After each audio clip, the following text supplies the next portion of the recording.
Okay, ng personal share at ng government share. Yung po yung tinatawag nating quick loan. 10,000 naman po yan na ibinibigay sa kanila.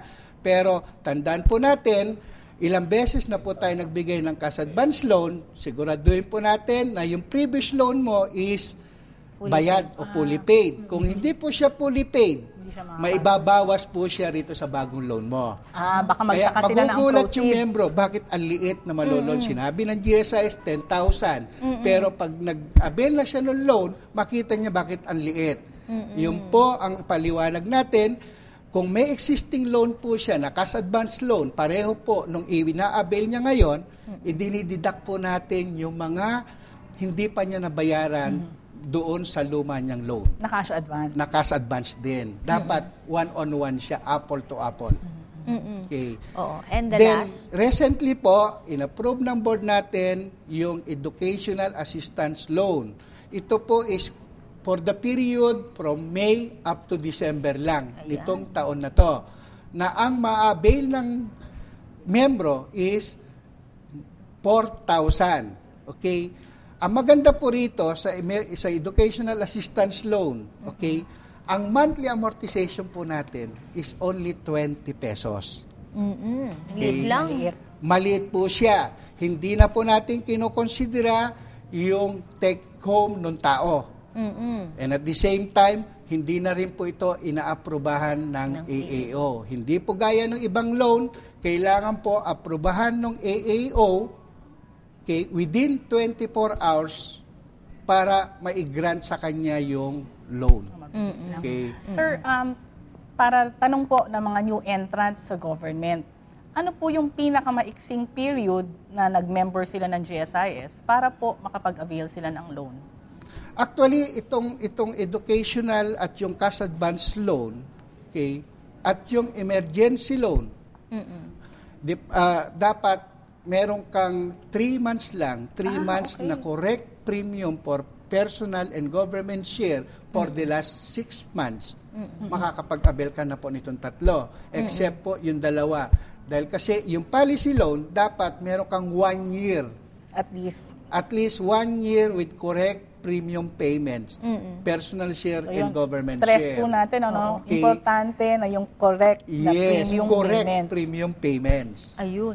Ay, Ed, pero meron pa rin tayong isang klaseng loan window. Yun nga lang, in partnership with the Pag-ibig Fund, diba? So, pwede rin naman silang mag-apply for a housing loan dahil meron tayong partnership with Pag-ibig, meron tayong agreement, yung 5 billion ating housing loan facility na pwede pong i-avail ng aming mga miyembro at pensyonado. Ang conduit nga lamang po ay ang aming partner na Pag-ibig Fund. Yes. So, kanina, as a logical next question, paano nakakapag-loan ng isang miyembro? Kanina, earlier, guest namin, Ed, si VP Jean, ano? So, ano-ano ba bukod sa GWAP's kiosk ang pag-proseso ng pag-loan?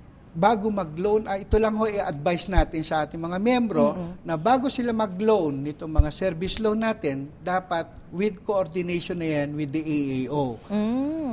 Importante ho, masabihan na nila na yung AAO nila na ngayong araw na to maglo-loan ako. Dahil kasi ang taga-approve, okay, taga-validate, taga-evaluate nung loan ng tao is yung mismong AAO nila. Okay? Then, they can avail it through the GWAP's kiosk or over-the-counter. Nasabi na po yan dati na kapag ang miyembro, hawak niya is a temporary card, okay? Lalo na yung mga bago, temporary card, hindi po yan aaksipin ng GWAP's kiosk.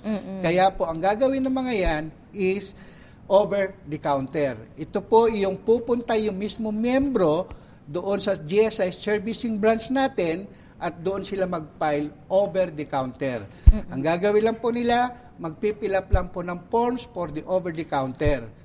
Ganon din po ang magiging proseso pag na-process po ng proseso ng GSIS, yung loan ng tao, okay, aaprubahan pa rin po yan ng AAO except yung educational assistance loan. wala na pong approval ng AAO yon. Diretso. Diretso na po. From processing, e-crediting na po yan. GSIS na po ang bahala. Okay? At syempre, di ba, Ed, wala na rin yung net disposable income na Wala na requirement. po. Hindi na pinag-uusapan. Ang neto dyan pagdating sa educational assistance loan at sa policy loan. Sir, matanong ko lang po, ano-ano naman pong pagkakataon ang nadidisqualify ang isang member sa kanyang paglo-loan? Okay, nadidisqualify po. Una, kung yung membro natin is under administrative and criminal charges. Automatic po yan. Pangalawa po, if the member and the time na maglo-loan siya is naka-leave without pay. Wala po yan. Pangatlo, kung yung tao wala nang take home, paano niya mababayaran yung loan niya? Hindi na sufficient yung take home niya doon sa pagbayad ng i-avail niya loan. Which is how much? Actually, dati po 3,000 yan, naitas na yan sa 5,000. Net take home pay. Then, yung huli po is kung ang ahensya mo is suspendido, Naku.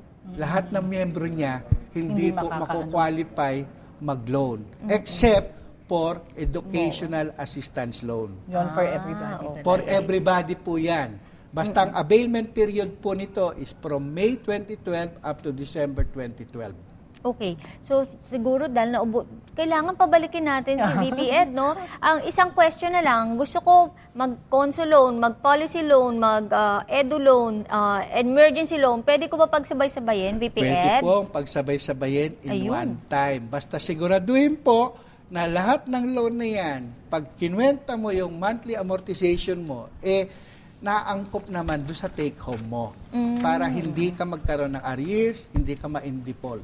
Ayan. O sige, isang question pa ba? Pwede pa si Bo? O sige, Bo. Okay, sir, kailan po normally nagsisimula ang amortization ng isang loan? Ngayon po, sa lahat ng service loan natin, meron pong ibinigay na 3 months grace period ngayon ang management natin. Okay? Pwede pong after 3 months saka lang sila magbayad ng first monthly amortization. Okay. Pero ito lang po papaliwag natin, pagdating po sa policy loan, optional po ang monthly amortization. Pwede pong hindi bayaran dahil ang basehan po nito is yung cash value ng life insurance mo. Okay. Ibig sabihin, pwede kang hindi magbayad, tuloy-tuloy po, nakakapag-reloan ka every year. Ayan. Naku, Okay. maraming salamat. So, dapat imbitahin natin si VP Ed part 2 dahil maraming mga katanungan na pumapasok tungkol sa ating mga loan windows, no? But at this point, Ed, again, thank you for coming over. Alam ko, ito po ay VP namin sa Luzon North. No? Luzon North at one of our more popular VPs dito sa GSIS. Napaka-cool kasi. So, sige, magpasalamat Yes, so na tayo, again, maraming Bo. salamat po sa aming naunang guest, si VP Jean Bengo ng Application Management Office ng ITSG, and of course, VP Ed ng aming North Luzon Operations Group. So, thank you, VP Ed, for answering all the questions of our members. Maraming salamat din po, VP Marge, Manager Bo, at sa mga taga-subaybay po ng GSS Members Out, maraming salamat po. Open po ang opisina ko para sa anumang katanungan. Correct. Maraming salamat po. Ayan, thank you din, Ed. At kung ano pa yung mga detalye na kailangan ninyong malaman tungkol dito sa mga loan transactions namin o loan windows, pwede rin po kayong bumisita sa aming website, www.gsis.gov.ph. You can also call our call center number at 847-4747. Ayan, wag po kayong aalis. Marami pa po kaming mga important reminders sa pagbabalik ng GSIS Members Hour.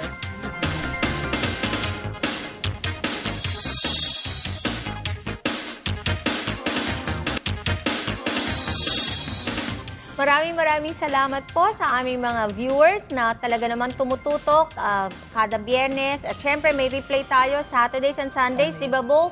At muli, sa pangalan ng aking kasama na si Manager Bo Sanchez, ako po si Marge Horillo. Magkita-kita po tayo sa susunod na Biyernes dito lamang po sa GSIS Members Hour. God bless everyone and have a happy weekend.